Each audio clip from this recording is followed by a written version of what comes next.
Yo, what is up guys? Anthony here. Welcome back to another absolute banger of a video. And in today's video, I'm going to be breaking down the exact Facebook ads testing strategy and setup that I use that's allowed people like Riv here on screen to scale to almost $5,000 a day profitably on a completely brand new store. And I'm going to break down the exact strategy and setup very quickly.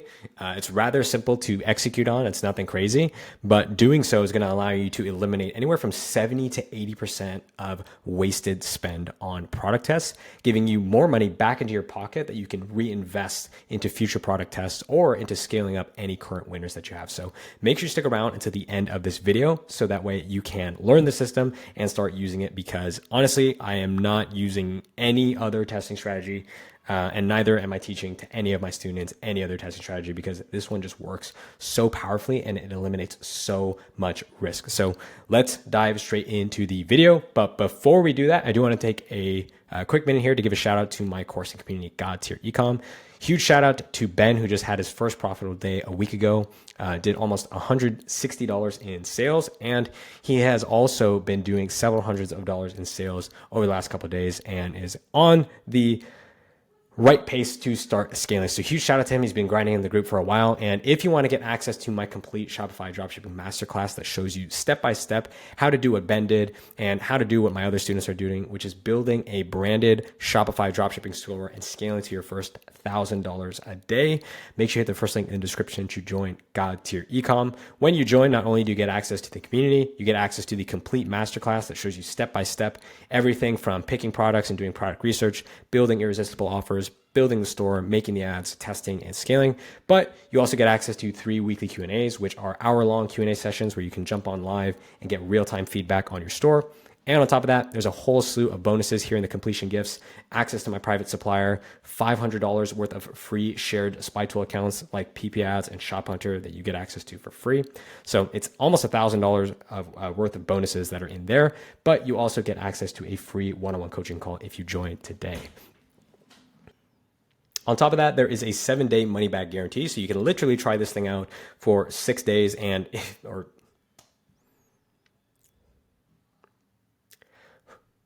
on top of that, there is a 7-day money-back guarantee. So if you try this out and it's not for you, you can literally get your money back. So if you want access to the complete masterclass, the 3 weekly Q&As, the thousands of dollars worth of free shared spy tool accounts, Shopify themes, access to my private supplier, and the one-on-one coaching call, all with a 7-day money-back guarantee, make sure you hit the first link in the description. The price is going up at the end of the year. So if you want access to all of that, make sure you hit the first link in the description below, and look forward to seeing some of you guys inside.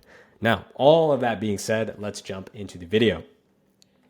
All right, so before we dive into the actual like tactical setup of like number of campaigns, number of ad sets, settings, all of that, I want to take a moment to explain to you the thought process behind this testing strategy and to set some foundational level of baseline knowledge so that you can understand the why before we get into the what and the how, right? So as a dropshipper, you are essentially playing on an unfair playing field. You are going up against D2C brands and you're competing for advertiser space in the ad auction against other major D2C brands. And those brands have a certain level of customer experience, product quality, shipping time, ad creative, brand that you simply cannot compete with. You do not have the resources as a dropshipper, nor do you have anywhere near close to the capital that's required to invest and build up those resources so you can provide those same level of quality across those different things as these big D2C brands. So you're essentially playing on an unlevel playing field where your competitors that are also vying for the same ad attention that you are have a massive advantage and are much more likely to win impressions in the ad auction. So I brought up this meme because memes are great and they're really easy to understand. And this really demonstrates my point. And if you've seen this meme, it's basically like you versus the guy she told you not to worry about. And if anyone remembers that Sonic movie that came out, they started out with these like really grotesque human eyes. There's a lot of controversy, and then eventually they changed it back to just the traditional, what Sonic actually looks like. So you could imagine this is basically you, right? This grotesque, ugly looking thing, that is your store. I don't care what kind of theme you use. I don't care what kind of offer you use. There's just no denying the fact that this is you, or what your store looks like in relation to your competitors. Now, are there things that you can do to give off the appearance of a brand and to make yourself appear more like this beautiful looking Sonic the Hedgehog here? Absolutely. And those are the things that I teach inside of my course and inside all my free content. But the reality is you can't compete, especially as a complete beginner.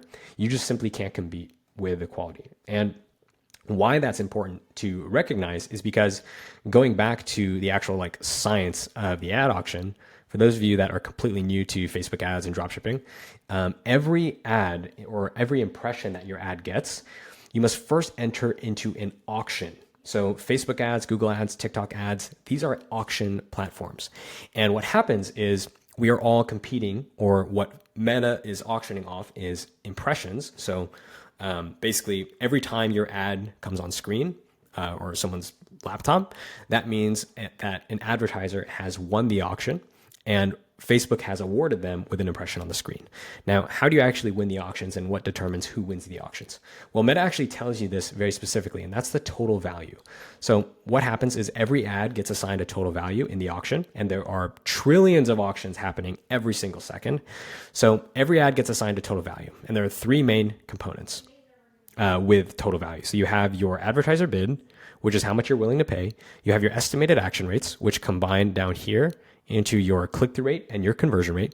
And then you have user and customer experience, or user value. Now, the problem with dropshipping, as we just described, which is up here when we get into going back to this meme, right? These are all your competitors, right? Because they have the brand experience, they have the creative, they have the product quality, they have the shipping time. These two things, the estimated action rates for the brand and the customer experience, these things are through the roof, right? And because they're so high, they end up not having to pay that high of an advertiser bid to produce a high enough total value to win auctions. Now, as a drop shipper, you have the inverse problem, right? This happens in inverse. So you can just imagine this ugly guy. It doesn't really seem like that fellow is going to produce a really high estimated action rate because you're using stolen content. You're using content that's not yours. You're using product images from AliExpress. On top of that, people are getting really wary of dropshipping stores. So people are scrolling past your ads. You might be ripping ads. You might be selling products that people know are being dropshipped. So you have all those factors working against you, especially as a beginner. And so you are producing very low estimated action rates and very low customer experience. And if you want to win auctions and produce a high enough total value, what Meta then does is it jacks up the bid. So it says, okay, these things are pretty much, I can't depend on them to reliably contribute to the total value in such a way that I'm actually going to produce enough to win an auction. This guy is screwed. I am going to have to, this is Meta talking, I am going to have to bid insanely high to even stand a chance to go up against Curology and Snow Teeth Whitening and Manscaped, right? And that's why if you're dropshipping, you always, most of the time you're going to end up with extremely high CPMs, right? That looks really bad. You get really bad CPAs. You might get really high CPCs. All those things are indicators that Meta has to jack up your advertiser bids so much. And you end up, what usually happens with product tests is you spend a bunch of money, you get high CPMs, you don't get any conversions, and the whole thing flops. So what most people don't realize, and what most dropshippers don't realize who don't have this, certain level of understanding with Meta, is you can actually put a hard limit on the advertiser bid. You can actually tell Meta, even though my estimated action rates suck and my user value sucks, I don't want you to bid past a certain point on the advertiser bid, regardless if that means I'm not going to produce a high enough total value to win auctions. So what happens is, if you're not producing a high enough total value to win auctions, then you're not going to get any impressions. And Meta charges you per impression. So if you're not getting impressions, that means you're not spending money. And when you're not spending money on ads and a Shopify brand that is not producing a high enough total value to consistently win auctions at a profitable cost to you, that is a good thing. You are saving money. What most dropshippers do is they don't understand how the auction works. They assume that, those are the CPMs that they get, right? Those are just the CPMs that they get. They don't know that they can improve these things, and they can also put a limit on the bid, and they end up just having really high CPAs, and they just fail, basically. So what we do with our testing strategy is we understand, okay, we're going to try and do our best to maximize estimated action rates and maximize user value to the best of our ability. That is why I teach you guys how to build awesome looking stores with Midjourney to create really high quality assets, and why I tell you guys to focus on your offer, and why I teach you how to make creative that reverse engineers proven frameworks from 7 and 8 figure D2C brands. I do all of that and teach you guys all of that and do that myself because I know I have to maximize the hell out of estimated action rates and customer experience. Because I'm this guy. I'm the you here. We are the you here, right? And we do all that. We do all of that to the best of our ability. But the reality is that you can only do so much of that. And so what we do is we put a hard limit on our advertiser bid in the form of a cost cap. And I know that for some of you watching, that might have just been a really drawn out way to explain a cost cap, but it's really important you understand the theory behind that so you can see why we do that. So we put that hard limit on our advertiser bid so that way we can focus all of our effort on, let me erase this, focus all of our effort on these two things. Right? That's why we focus on creating high quality creative. And we give ourselves that downside protection in the form of a cost cap, knowing that our total value, we're never going to have to pay an absurd amount to get a conversion because we tell Meta that's not worth it to us. We're not willing to bid extremely high and enter auctions with $1,000 CPMs. We're willing to not spend as much and focus more of our time, energy, and attention on increasing the quality of our creative, improving our offers, improving our landing page. So all that being said, pretty much everyone in my community now is using this structure right here, right? And this is the exact structure that I teach inside of my course and community. It's the structure that I use across all dropshipping stores. Probably wouldn't recommend this if you're an actual brand. I would just go on lowest cost. But if you're dropshipping, this is the exact setup I would use. One new campaign per angle/concept. So every time you want to launch a new, you can do this ABO, you can do it CBO. There's multiple ways to do this, but this is just how I've been doing it as of late. One new campaign per creative angle or concept. So if I'm doing a bunch of creatives that are targeting this specific pain point, and then I might do another set of creatives doing this specific pain point, or I might do one campaign for 3 reasons why, one campaign for problem, agitate, solution, whatever the case may be. Those are all going to get new campaigns. I'm doing one broad ad set, and I'm setting my cost cap to whatever the CPA target I need to hit to produce 10 to 20% net profit on every transaction. A very easy way to figure that out. You can just look up like target CPA calculator and find that out. And then we're stacking in all of the creatives. I'm usually doing anywhere from like 3 to 9 creatives at a time. There's really no hard limit on the number of creatives you can throw into an ad set. Just as many creatives as you can produce that are meaningful, different variations, throw them into a single ad set. So this is basically it. One broad ad set or one broad CBO campaign per angle/concept, all launched against the cost cap that we actually want to hit. And I used to set my cost caps towards break even, but now I've just started getting even tighter on that. And I think the best spot to start is at about 20 or is at about 10%. You don't want to set it towards anything higher than break even because at that point you might as well just be running lowest cost.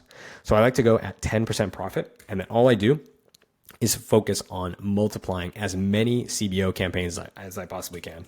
Like just straight up like as many campaigns as I can launch, and you just consistently launch and launch and launch, knowing that you're only going to get delivery when Meta thinks it can actually hit your cost cap target. Anytime it doesn't, it means whatever combination of creative, offer, or landing page is not good enough to get you delivery at target.